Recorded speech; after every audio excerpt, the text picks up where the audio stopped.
నమస్కారం అండి. నా పేరు శ్రీనివాసరావు. ఆ దేవదేవుడి పేరు. ఈ మధ్యన ఒక 2 రోజుల క్రితం మన రాష్ట్ర ముఖ్యమంత్రి నారా చంద్రబాబు నాయుడు గారు తిరుమలలో ప్రసాదం ఈ పంది కొవ్వు, ఆవు కొవ్వు ఇవి కలుస్తున్నాయని చెప్పని చెప్పడం జరిగింది. దీని మీద నేను బాగా మనస్తాపానికి గురయ్యి ఈ వీడియో చేయడం జరుగుతుంది. ఇంతకుముందు టీడీపీ పరిపాలనలో తిరుమల చాలా బాగుంది, తిరుమల పవిత్రత బాగుంది. అంతకుముందు ఉన్న గవర్నమెంట్లు కూడా తిరుమల పవిత్రంగానే కాపాడాయి. పర్టికులర్గా చంద్రబాబు నాయుడు గారు తిరుమలకు బాగా వాల్యూ ఇచ్చేవాళ్ళు. అయినా దేవదేవుడికి ఎంతో భక్తి శ్రద్ధలతో ప్రతిదీ చేసేవాళ్ళు. ఆయన ఉన్నప్పుడు లడ్డూ ధర కన్నా లడ్డూ ధర పెంచారు, తర్వాత సైజు తగ్గించారు. భక్తులు వాళ్ళు ఎటువంటి టికెట్ ధరలు తగ్గించండి కానీ, లడ్డూ ధర తగ్గించండి అని చెప్పని కానీ, లేదంటే ఇవేమీ ఆంక్షలు పెట్టలేదు. అయినా గత ప్రభుత్వం, వైసీపీ ప్రభుత్వం అవే రేట్లు, వాటి మీద రేట్లు పెంచి తీసుకొని భక్తుల మనోభావాలు దెబ్బతీస్తూ దానిలో జంతువుల కొవ్వు కలపడం అనేది ఎంతవరకు సమంజసం? ఇది మంచి పద్ధతి కాదని చెప్పని నేను దీన్ని హిందూ సంస్థలు ఏవైతే ఉన్నాయో సైలెంట్గా కూర్చోకుండా ప్రతి ఒక్కళ్ళు రోడ్డు మీదకి వచ్చి వారి తరపున నిరసన తెలపాలని, ఇలాంటి హిందూ వ్యతిరేక సంస్థల, హిందూ వ్యతిరేక వ్యక్తులకి రాజ్యాధికారాలు కట్టబెట్టొద్దని, హిందూ వ్యతిరేక సంస్థలకి ఉద్యోగస్తులకు కానీ, ఎంప్లాయ్మెంట్ పొజిషన్ కానీ, గుడల్లో హైందవ ధర్మం గుడల్లో వాళ్ళకి పోస్టింగ్లు ఇవ్వరాదని నా యొక్క నిరసన నేను తెలియజేయదలుచుకున్నాను ఈ వీడియో ద్వారా. దీనివల్ల ప్రమాదం ఏం జరుగుతుందంటే, వ్యతిరేక శక్తులు ఇవ్వటం వల్ల, హైందవ ధర్మం వ్యతిరేక శక్తులకి ఉద్యోగాలు ఇవ్వటం వల్ల కానీ, కాంట్రాక్టులు ఇవ్వటం వల్ల కానీ ఏం జరుగుతుందంటే, నెయ్యిల్లో, ప్రసాదాల్లో, గుడి తాలూకు ఆవరణలో ఎటువంటి పరిశుభ్రత లేకుండా, ఎటువంటి ధర్మాచరణలు పాటించకుండా ఇలాగా ఒక విలువలు లేని ఇలా వేరే అన్య మతస్థుల ద్వారా వేరే పనులు చేపిస్తుంటే వాళ్ళకి దీని గురించి తెలియక వీళ్ళు మన హైందవ ధర్మాన్ని భ్రష్టు పట్టించే కార్యక్రమంగా తీసుకుంటున్నారు వీళ్ళు. పర్టికులర్గా గత ప్రభుత్వంలో వైసీపీ ముఖ్యమంత్రి ఎవరైతే ఉన్నారో జగన్మోహన్ రెడ్డి గారు, ఆయన హిందువు కాదు. ఆయన హిందువు కాదు కాబట్టే ఆయన హైందవ ధర్మం తాలూకా గొప్పతనం కానీ, దాని విశిష్టత కానీ, ఆ ధర్మం వాల్యూ కానీ ఆయనకేం తెలియదు కాబట్టి మనం ఆయనకి ఓట్లు వేసి గెలిపించాం. లాస్ట్ టైం గెలిపించినందుకు కాను ఆయన మన ఉనికినే దెబ్బతీయాలని చూశాడు ఆయన. ఇలాంటి వారిని ఫ్యూచర్లో కూడా ఎంకరేజ్ చేయొద్దు. ఇలాంటి హిందూ వ్యతిరేక శక్తుల్ని ఫ్యూచర్లో కూడా ఎంకరేజ్ చేయమాకండి ఎవరు దయచేసి. ఇది నేను ఒక వ్యక్తి మీద కోపంతో చెప్పడం కాదు. ఇది ధర్మాన్ని నిలబెట్టండి. మనది హైందవ ధర్మం, హిందూ ధర్మం మనది.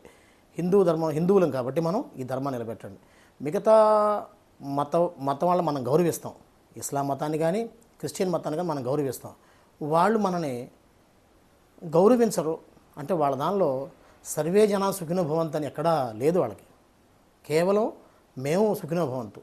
ఇస్లాం అయితే ఇస్లాం మేము సుఖినో భవంతు, క్రిస్టియన్ అయితే క్రిస్టియన్ మేము సుఖినో భవంతు అలా అనుకుంటారు వాళ్ళంతే. మనం హిందువులం సర్వే జన సుఖినో భవంతు అనుకుంటాం. కాబట్టి వాళ్ళ మసీదులకి మనం వెళ్ళినా, వాళ్ళ చర్చిలకి మనం వెళ్ళినా వాళ్ళ పవిత్రత మనం కాపాడుతాం. అలాగే అందరూ నేను అంటలేదు, కొంతమంది ఎవరైతే ఉన్నారో వీళ్ళు ఏంటంటే పక్క మతాన్ని దెబ్బతీయాలి ముందు, ఈ దిశగా పయనిస్తుంటారు. రాజు ఎప్పుడు ఒక మతానికి చెందినవాడైపోయి వ్యతిరేక మతానికి చెందినవాడయ్యి అతనికి రాజ్యాధికారం అప్పచెబితే ఇలాగే ఉంటుందని మన కళ్ళెదురుగా చూసాం. ఈ తప్పుని మరలా చేయకుండా హిందూ పవిత్రతను కాపాడి, తిరుమల పవిత్రతను కాపాడి, ఇంతకుముందు నేను నెల తిరుపతి వెళ్ళి స్వామివారిని దర్శనం చేసుకొచ్చుకునేవాడిని. దర్శనం చేసుకొచ్చుకున్న టైంలో నాకు గత 15 సంవత్సరాల నుంచి ఈ అలవాటు ఉంది. నాకు ప్రతి నెల స్వామివారిని దర్శనం చేసుకొచ్చుకోవడం వెళ్ళి, అంతకుముందు గవర్నమెంట్లో టీడీపీ కానివ్వండి, ఆ గవర్నమెంట్లో వెళ్ళినప్పుడు తిరుమల పవిత్రత చాలా బాగుండేది. పరిసరాల శుభ్రత కానీ, స్వామిని దర్శనం చేసుకోవడమే కానీ, లడ్డు యొక్క నాణ్యత కానీ అన్ని విధాలుగా బాగుండేది. అది ఆ పవిత్రత లేదు ఇప్పుడంటే గత ప్రభుత్వంలో ఎన్నోసార్లు మనస్తాపానికి గురయ్యాను. తాగేసిన వాటర్ బాటిల్స్ కానివ్వండి, వీధులు శుభ్రంగా లేకపోవటం కానివ్వండి, వన్యమతస్థుల ప్రచారం కానివ్వండి, మాంసం తీసుకెళ్ళటం కానివ్వండి, సిగరెట్లు తీసుకెళ్ళటం కానివ్వండి, ఇవన్నీ ఎన్నో విధాలుగా భ్రష్టు పట్టించారన్నమాట తిరుమలని. ఆ దేవదేవుడికి ఆగ్రహం వస్తే దాన్ని ఏ రకంగా సరే ఆయన ఆగ్రహ రూపాయలను చూపిస్తాడని చెప్పని మరి ఒకసారి స్వామి చూపించారు. స్వామికి చాలా కృతజ్ఞతలు, రుణపడి ఉంటాం స్వామికి ఈ విధంగా బయట పెట్టించినందుకు. అట్లే ఇది రాజకీయ ప్రస్తావన కాదు, కానీ నేను ఒక చిన్న చంద్రబాబు నాయుడు గారికి ఒక కృతజ్ఞతలు. మొన్న బుడమేరు వచ్చినప్పుడు ఆయన చేసిన సేవ, ఆయన చూపించిన ఈ యొక్క సేవతత్వాన్ని చాలా బాగా మెచ్చుకోకుండా ఉండలేము. ప్రతి ఒక్కళ్ళు మెచ్చుకోవాలి. 75 సంవత్సరాల వయసు ఉన్న మనిషి ఒక సీఎం పోస్ట్లో ఉండి ఆయన రావాల్సిన అవసరం లేదు. అయినా కానీ ఆయన వచ్చి బుడమేరు నీళ్ళలో దిగి ప్రతిరోజు, నేను మాట్లాడాను ఆయనతో డైరెక్ట్గా, ప్రతిరోజు ఆయన పొద్దున, సాయంత్రం, మధ్యాహ్నం 3 పూట్ల బుడమేరు వంతెన సిగ్నల్ ఫ్లైఓవర్ మీదకి వచ్చి చూడటం, అందరిని పర్యవేక్షించడం, ఒక చిన్న పిల్లవాళ్ళలాగా బుడమేరు అంచుల వరకు దిగి అందరినీ చూడటం, ఎలాగా ఇక్కడ బుడమేరు ఎలా ఆక్రమణ గురైంది, ఏంటి, ఎందుకు ఇలా జరిగింది, ఎవరు పర్మిషన్ ఇచ్చారు, ఫుడ్ సప్లై చేయటం దగ్గర నుంచి. ఫుడ్ సప్లై చేయటం అంటే ఎలా అంటే ఒక కన్న తల్లిదండ్రులు కూడా అలా చూడరేమో ఆ టైంలో.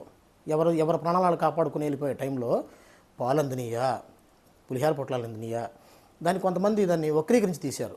పాచిపోయిన ఒక పులిహార పొట్టాలని చెప్పని. పాచిపోయిన పులిహార పొట్టాలు ఎలా వస్తాయండి? పొద్దున్న చేసిన దాన్ని ఏమైనా కొంచెం మిగిలితే సాయంత్రం, మధ్యాహ్నానికి కానీ సాయంత్రంగా అందజేశారేమో. అవి ప్రతిదీ ఏ ముఖ్యమంత్రి అనేది, ఏ అధికారి, ఏ ముఖ్యమంత్రి, ఏ రాజు చూడలేడు. సప్లై చేశాడు ఆయన. ఆ సప్లై చేసిన దానికి ఆయన ఎలా మెచ్చుకోవాలంటే ఆయన పరిపాలనా దక్షతని అద్దం పట్టడానికి ఇంతకు మించి నిదర్శనం ఉండదేమో. ఎందుకంటే అంత వయసు నాకు సరిపోదు ఆయన గురించి మాట్లాడటానికి. అయినా కానీ ఆయన చూపించిన ఆ యొక్క సేవా తత్పర్యం కానీ, అధికారులందరినీ వినియోగించి ఆయన పనులు చేపించడం కానీ, వరదలు వెళ్ళిపోయినామంటే వీధులు క్లీన్ చేయించడం దగ్గర నుంచి, ఇతరత మన విశాఖపట్నం నుంచి, కాకినాడ నుంచి, రాజమండ్రి నుంచి, ఇటు నెల్లూరు నుంచి, ఏలూరు నుంచి, అలాగే తిరుపతి నుంచి ఈ శానిటరీ సిబ్బందిని తెప్పించి ఆయన క్లీన్ చేయించిన విధానం కానీ చాలా బాగా నచ్చింది. ఆ టైంలో ఆహార పొట్లాలు కానివ్వండి, బిస్కెట్లు కానివ్వండి, ఏవైనా సరే ఏది అడిగితే తర్వాత నష్టపరిహారం ఎంత మేర జరిగిందమ్మా, ఏం జరిగిందని చెప్పని ప్రతి ఒక్కళ్ళు ఇంటింటికి అధికారులు పంపించి ఆయన తెలుసుకునే విధానం కానీ చాలా బాగా నచ్చింది. తిరుమల పవిత్రతని ఈయన మాత్రమే కాపాడగలడు అనే స్థాయి కలిగిన మనిషి. ఆయన స్థాయి నేను చెప్పగలిగిన అంత నాకు వయసు సరిపోదు, కానీ చాలా బాగా చేశారు ఆయన. ఆయనకి చాలా రుణపడి ఉంటాం విజయవాడ జనాలు. అది నేను విజయవాడ వాసినే కాబట్టి, నేను గత వరదల్లో నేను కూడా మా ఇల్లు కూడా మునిగి ఉంది కాబట్టి ఆ వరదల ముంపులో ఆయన చేసిన సేవ అసలు మరువరానిది. అది అట్లాగే బుడమేరు ప్రక్షాళన చేస్తా అన్నారు. ఫర్దర్గా బుడమేరు రానియకుండా చూసుకుంటా అన్నారు. ఆయనకి చాలా కృతజ్ఞతలు. తిరుమల పవిత్రతను మాత్రం ప్రతి హిందూ ఇది ప్రెస్టేజ్గా తీసుకుంటారా, లేకపోతే మీ మనసు మీద తీసుకుంటారా, మీ గుండె మీద హార్ట్ మీద తీసుకుంటారా తెలియదు, కానీ ప్రతి హిందూ అనే ప్రతి ఒక్కడు ఈ తిరుమల పవిత్రతని పార్టీలకి అతీతంగా దీని యొక్క నిరసన శాఖలో ఫ్యూచర్లో రాబోయే వాళ్ళు ఎవరైనా ఉన్నా కానీ, ఎవరికైనా సరే అధికారులకు కానీ, లేదు